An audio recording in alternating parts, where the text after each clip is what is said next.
Do you know what time it is? It's supernatural story time. And if you're easily scared, and even if you're not, there's only one thing left to do.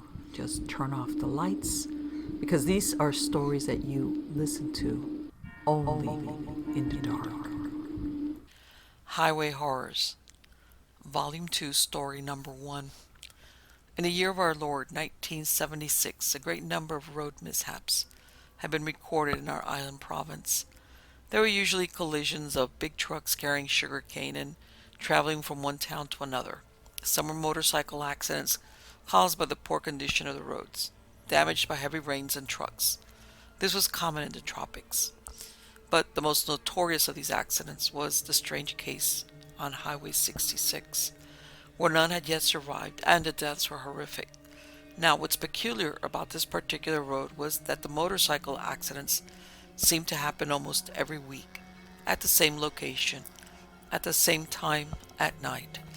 In response to this, the local government decided to put up multiple checkpoints in the road.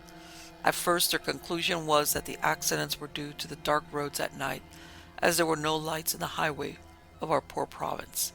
The next day, no accident happened. The day after, however, an accident occurred again, but this time it happened in another location far from the checkpoint on the same road. The man, who was, I believe, to be in his early 30s, didn't survive the accident. His skull was shattered and his body was even worse. It was very mangled. I'm really not going to get into that description, but it was an extremely horrifying sight. As an employee of a newspaper company, it was imperative for me to go to the scene for facts. I asked the constable, they were called constables at that time, before the reorganization of the national police, about the incident, and he told me it was just another accident and that the motorcyclist was drunk. The accidents continued to happen every other day at the same location, that is the new location, and at the same time. On the night of October 29th of the same year, I was drinking with my colleagues at a local bar in a nearby town in our province. We were riding from south and stopped there to grab a few drinks before going home. It was Friday after all, we thought, because this town was 15 kilometers away from the city. All of us had to bring our own motorcycles. As the night drew in, my colleagues decided to call it a night. It was already 1:30 a.m. anyway, and so I told them to go ahead because I still had to finish my bottle. They agreed and went on their separate ways. As I was about to head to my motorcycle, I saw a lady sitting in the corner, drinking alone. She wore a black dress with a pattern of which I forgot. It was common in the 70s. To me, she looked sad. I saw her nose was a little red, probably from crying. She was beautiful, actually. She had black, wavy hair and looked like a mestiza. The owner of the bar told me she was a regular there. It was already 2 a.m., so I decided to offer her a ride home. Hi, I said cheerily. Want a ride home? It's getting pretty late. She looked at me with surprise. It's all right, she said. I'll catch a bus later. I thank you very much for the offer. I didn't know what she meant about catching a bus. It was already very late, and the buses had already stopped operating that night, and so I insisted that she come with me. Please, come with me. It is already very dark and cold outside. There are no more buses. Plus, I heard the bars closing. She looked at me again with those very sad eyes. I guess you're right, she said. I'll have to accept your kind offer then, sir. She smiled at me. I did not know why, but her smile actually made me sad. It's as if I actually felt the same kind of sadness from her. She radiated sorrow and I couldn't do anything, for I was a mere stranger to her. So we went to my motorcycle. It was strangely cold outside, and so I offered to lend her my leather jacket, to which she gladly accepted. She sat behind me, and so we went on. As we were nearing the city, she told me to take a right at this certain street, and I forget the name. I followed her instructions, and it led us to this very large house. It was dark, but it looked like a house of a rich haciendero, a landlord. I live here, she said. Thank you for the ride, sir. She gave me a kiss on my cheek. I did not know why, but it felt odd, cold, and sad. I smiled back. You are very much welcome. Good night, miss. It was already 3:15 a.m., so I went home. The next day, after I had my breakfast, I realized that I'd actually forgotten about the leather jacket I lent the woman. That jacket meant a lot to me because it was the first ever luxury I could afford at that time. And so I immediately got changed and went on to my motorcycle. I traveled to the same street she pointed, and again I found the house. I rang the doorbell. Actually, I did it quite a few times before a girl who resembled that sad woman in the bar opened the door and asked who I was. I assumed she was her sister. "Good afternoon, miss. Is your sister home?" She looked at me as I was some kind of con artist, so she went back inside and called another person. When the door opened, I saw an old man. He went out and told me to go away and leave them be. "Sir, I came here to get my jacket back. Last night, I offered a ride to a woman who happened to live here, and I lent her that jacket. I'm sure you know her. She looks like that girl early before you." He was confused. "No one was here last night," he said. "We just arrived this morning from the city." I swear, a woman in her mid-20s, wearing a black dress, came with me here last night. She had long, black, wavy hair. She was alone in town, so I took her home. How else did I find my way here?" I swear that after I said that, I saw the old man's hands tremble. His face started to go red and his eyes teary. He opened the gate, got out, and went towards me. He pulled from his pocket his wallet with a picture of a very familiar face. It was that beautiful woman, that same woman whom I escorted to this very house in front of me. "Is this the woman you are looking for?" he asked. "Yes. Where is she? My jacket is with her." "I do not know how you met her last night, but she was my daughter, and she has been dead for a year already." I was silent for a moment there. "That's impossible, old man." "Come with me." We walked to the nearest cemetery where, according to him, his daughter was laid to rest. That cemetery was apparently near their home, and I'm not even sure if they owned the land on which it stood. As we walked, I could not help but notice that one particular gravestone which was clothed. "What's that?" I asked. The old man stopped for a moment. "I do not know, but that's the place where we are actually heading now." As we got closer to the grave, my body trembled in shock at the sight. I saw my jacket, and it was wrapped around the gravestone of a certain Maria Isabel Lopez. As we walked back to his home, the old man told me the story of his daughter's tragedy. According to him, his daughter was found lifeless in the middle of a sugarcane field with ripped clothes and plenty of wounds. Her head was apparently shattered by a huge rock. The Bureau concluded it as a case of rape with homicide. 2 months later, the culprit was apprehended and was eventually tried and imprisoned. He was her boyfriend. At the end of 1976, the local government had decided to withdraw the checkpoints on Highway 66.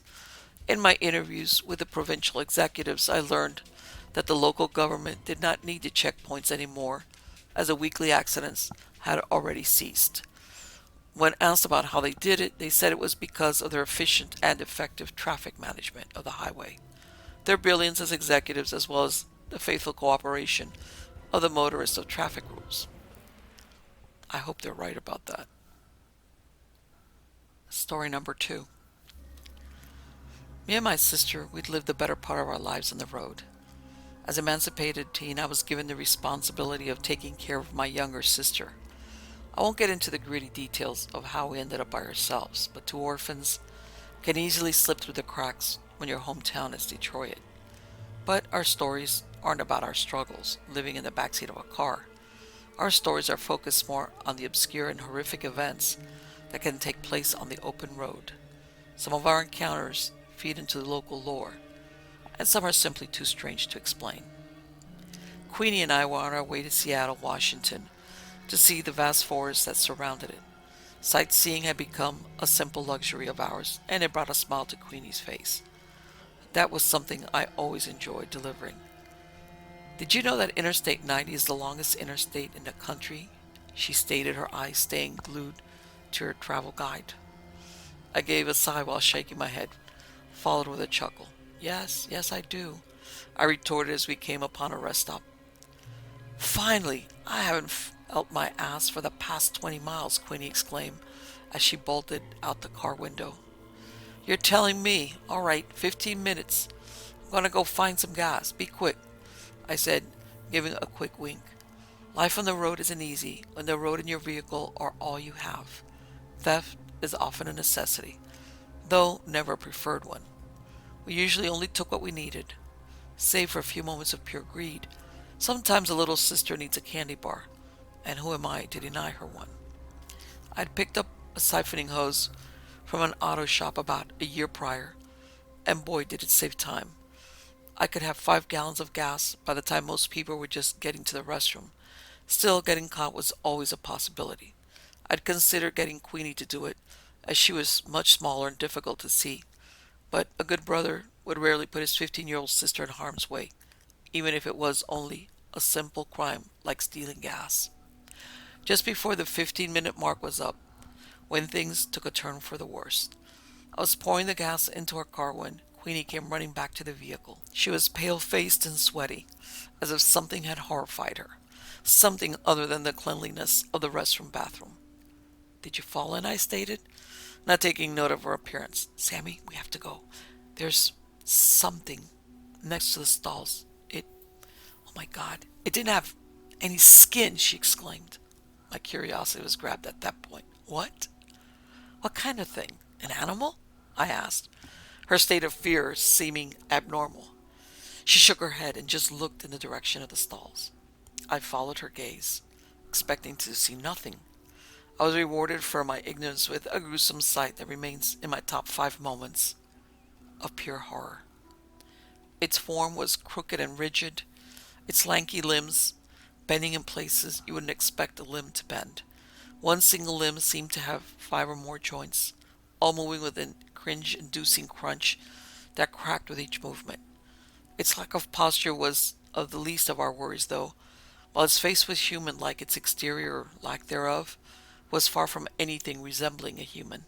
Its skin, along with a few extra layers of flesh, were gone. Bits of flesh and blood dripped from it as if it had just bathed in a pool of gore. It walked awkwardly on its arms and legs, the spindly limbs moving hesitantly like a newborn doe. My mouth was agape for what seemed like a minute. I must have only been a few seconds. A blaring horn brought me out of my trance, bringing my gaze to the car. Queenie had abandoned the side of the car to seek solace within the confines of the vehicle. Giving a final glance to the spindly creature, I quickly joined her. I don't know if the horn set it off or if it had planned to charge regardless. A deafening screech went off like a wailing banshee, followed by a loud thud. The creature had jumped onto the hood of the car, and it wasn't happy.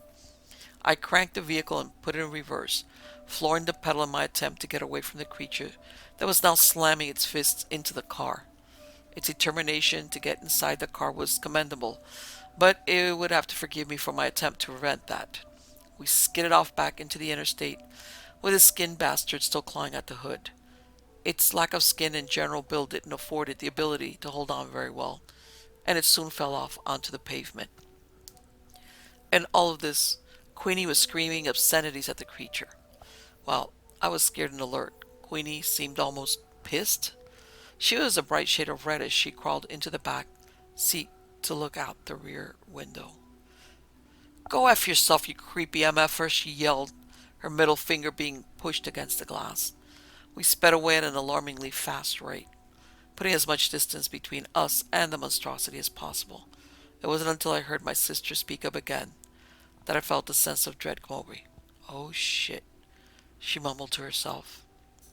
I looked into the rearview mirror and felt my mouth fall open. The thing was galloping after us.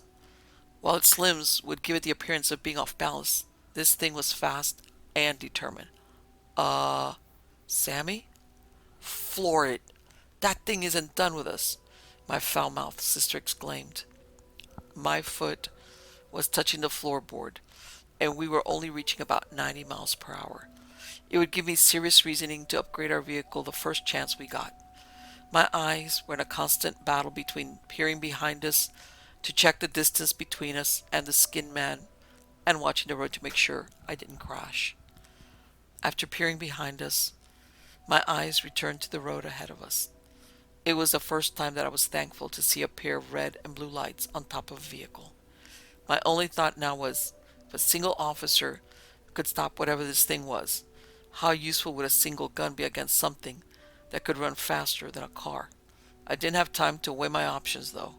As we approached the patrol car rather quickly, I decided to not stop driving, but to signal for him to look behind us. Perhaps he would, at best, be a distraction for Queenie and I to escape. Selfish, I know. As the distance between the cop and our car ended, I began to drive into the other lane.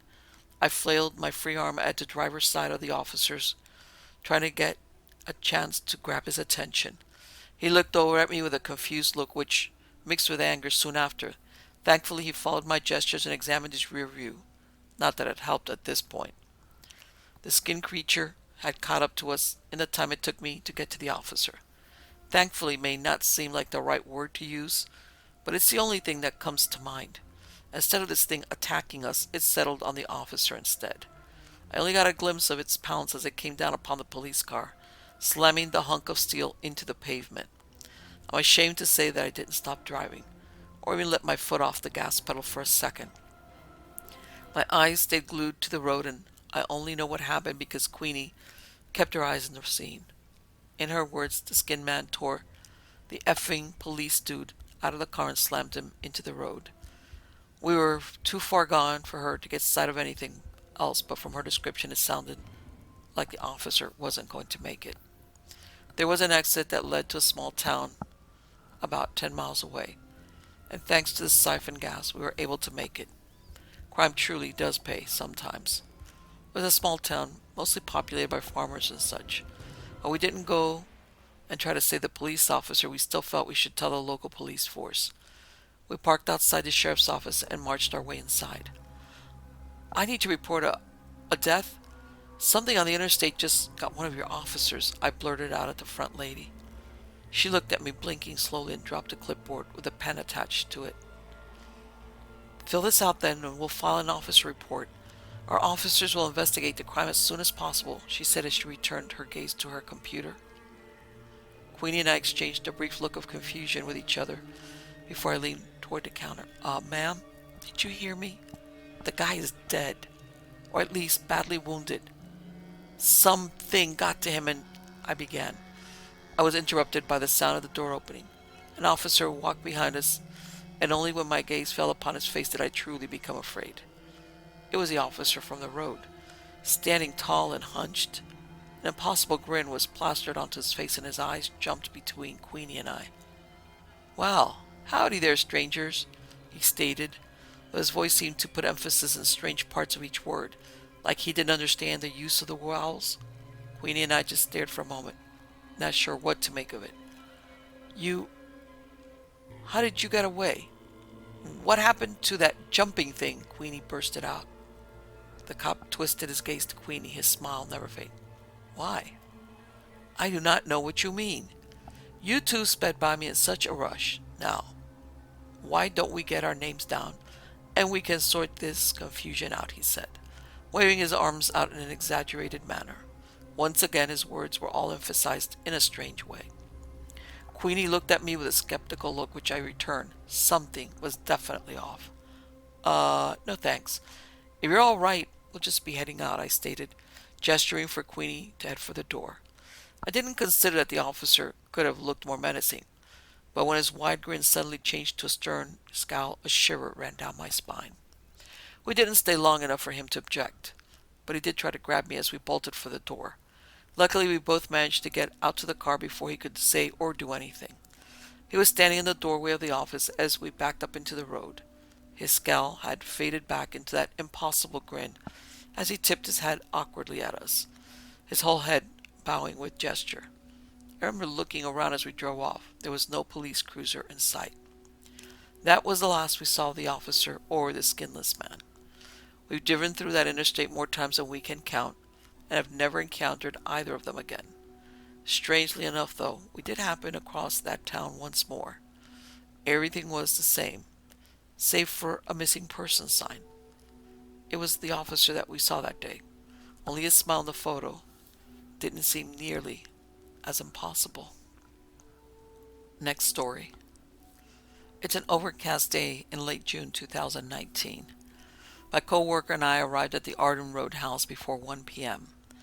The home is not typical for this area in that it's kind of built in a faux Spanish Mission hacienda style you see a lot in Florida.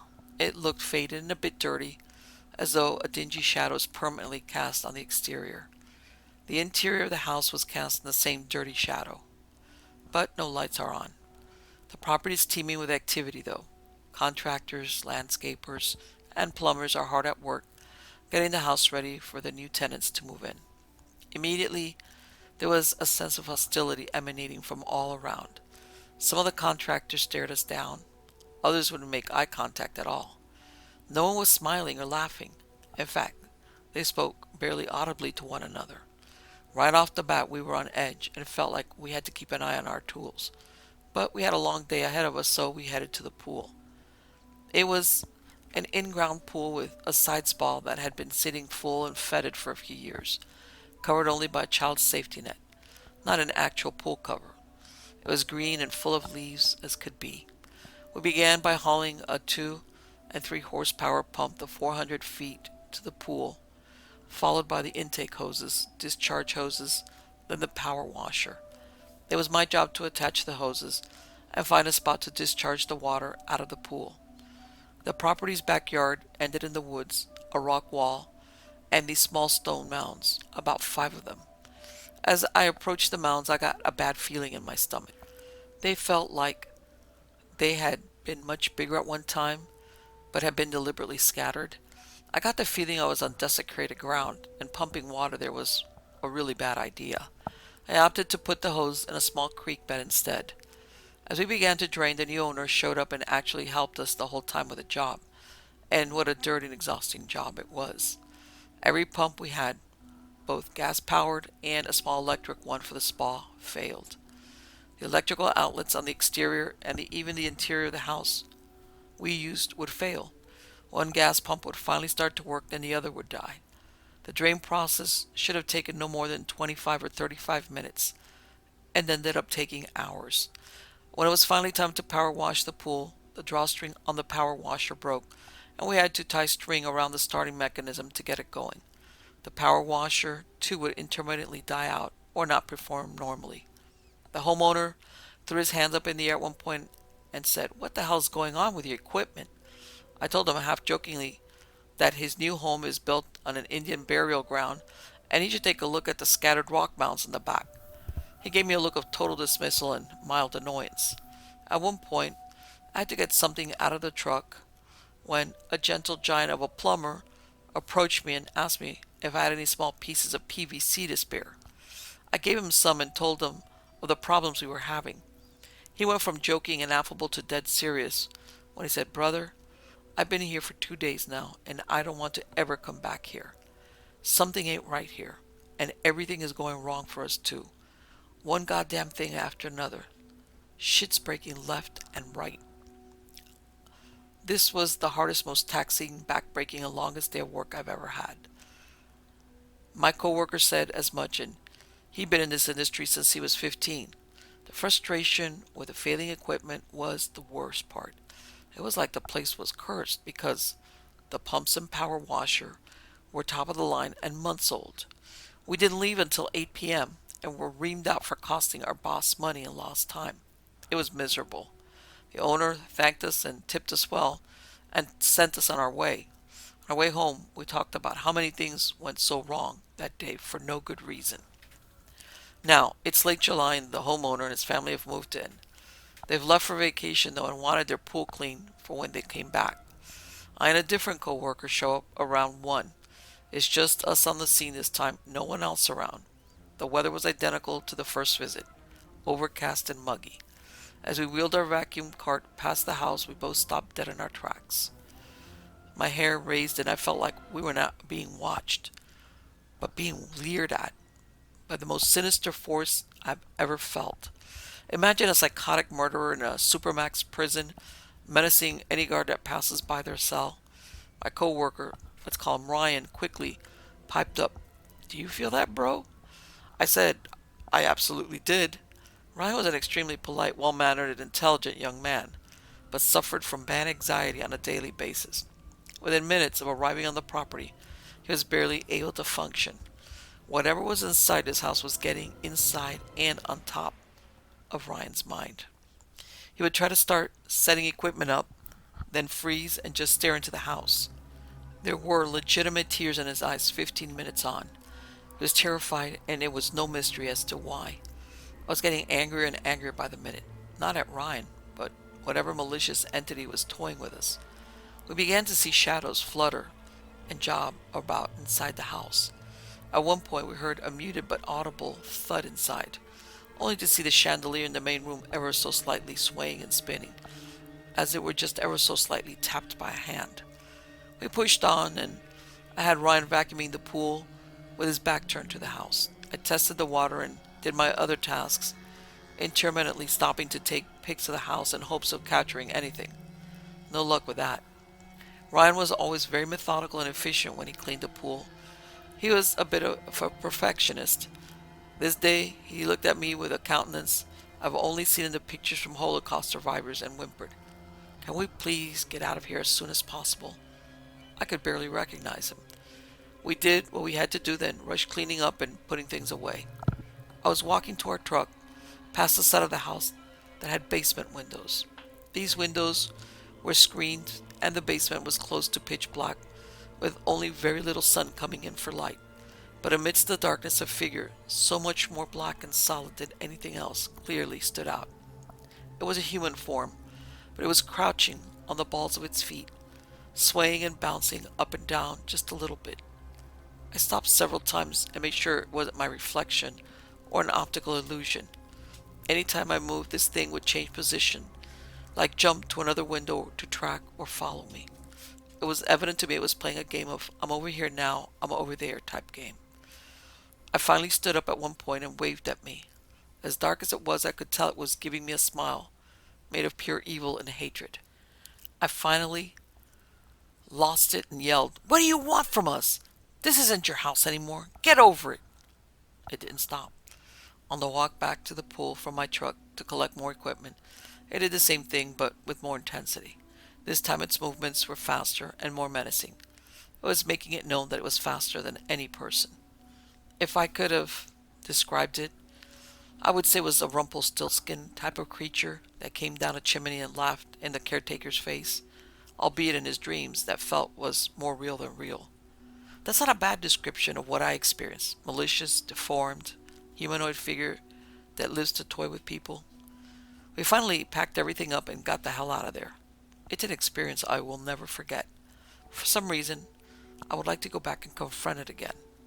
Some of my earliest memories involved intense encounters with shadow people, but nothing was as blatant in your face and outright demonic as this encounter. Come to think of it, I guess that would be a bad idea to go back there. Next story.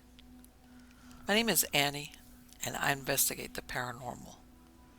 And this is one of my cases called the Wick Road Horror. And I investigated it in 2010. Results inconclusive, and this is the story.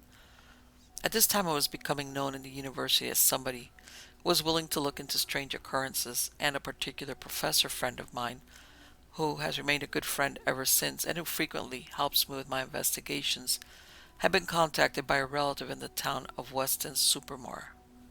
From this point on, I shall refer to the professor as Professor Gilly. But of course this isn't his real name.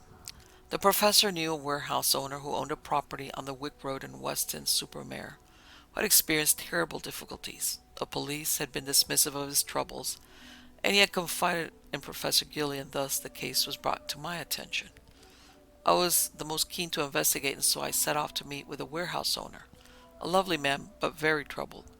He had been using his warehouse to store boxes of fish which were packaged in polystyrene filled with ice. To protect his goods from thieves and trespassers, he kept dogs which lived on site with him during the day and stayed there in kennels during the night. They were given free roam of the grounds, but had shelter if they wanted it. The poor warehouse owner became quite distraught as he told me his story. The property was very overgrown, but the owner liked this because it meant the warehouse was hidden from the road, and it was difficult to reach it except through the lane and the main gate that the dogs guarded. The owner explained that the warehouse had been broken into 5 times, and each time he had lost one of his security dogs. They were Dobermen and should have been able to handle most intruders, but every time at least one dog had vanished. Along with the disappeared dog, the other dogs would be extremely timid afterward, and the boxes filled with fish would be torn open and much of the fish taken. The owner had since cleaned up, so I couldn't see the site of the intrusion, but I wondered why the police had not helped him. He explained that the police had found the remains of a dog in the trees adjacent to the warehouse. They had kept the details from him, but the dog had apparently been killed in a brutal fashion, and there was not much of it left. When the owner insisted he'd see the dog's remains, he was refused. Something else was bothering the poor owner. He had heard many strange noises in the warehouse during the day and had seen strange things. More than once he would find a long trail of ooze, something he described as a snail trail, but left by a snail of ridiculously large proportion, perhaps, for the trail was wide enough for him to slip upon it as he crossed the warehouse. I was shown the trail, and it was indeed strange. I took a sample and sent it to Professor Gilly with a request that the stuff be tested. With the owner, I followed the trail, and we discovered that it came through a gap in the wall of the warehouse, and then through another gap in the other side of the building out into the undergrowth. Braving the stinging nettles, I went outside and followed the trail. It crossed Wick Road adjacent to the warehouse and seemed to go through a gap in the hedgerow alongside a large field on the other side. I requested permission to examine the field from the farmer who owned it and was granted leave to do so. The farmer accompanied me and told me that he had stopped using the field for his cows as they now refused to enter the gate. Something had spooked them, and he guessed there was a den of foxes somewhere in the field. I guess the direction the slime trail might have gone based on its direction, across the road, and walked across the muddy field. I came to a shallow ditch, and walking along the length of this, eventually came to a pipe outlet. The farmer explained that it was drainage from the field. When I examined the pipe opening, I found evidence of the same slime and took a sample for Professor Gilly to compare with that taken from the warehouse. Where does the pipe emerge? I asked the farmer and was told, the beach. Weston-super-Mare has a very large beach which at low tide stretches almost as far as the horizon. The mud flats can be treacherous, and during this time it was a bleak place. Nevertheless, I donned my raincoat and walked the beach. The pier had recently burned to the ground during a strange fire, and it loomed above me on its tall wooden stilts. I walked away from this and toward the dunes where the farmer had told me the pipe led out. It was much further than I expected, and I eventually came to a rocky cove alongside a large headland which jutted out far into the sea. One day, I would visit an old fort at the end of that headland and investigate one of the scariest hauntings I've ever thus far experienced. For now, I was in the shadow of that great outcrop of land. I finally found the pipe which emerged from a place where the dunes ended and the rocky cliffs began. I checked the pipe here, which was quite disgusting, and found traces of slime. A small stream trickled across the sand from the outlet and into the mud flats. I noticed a strange smell which I had come now to associate with that vile ooze found at the warehouse, on the road and now in the pipe. I followed the smell, walking towards the rocks and clambering rather inexpertly over the cliffs.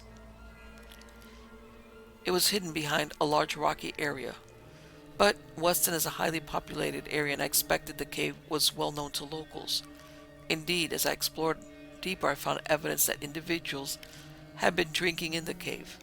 There were old beer cans and even signs of a small bonfire.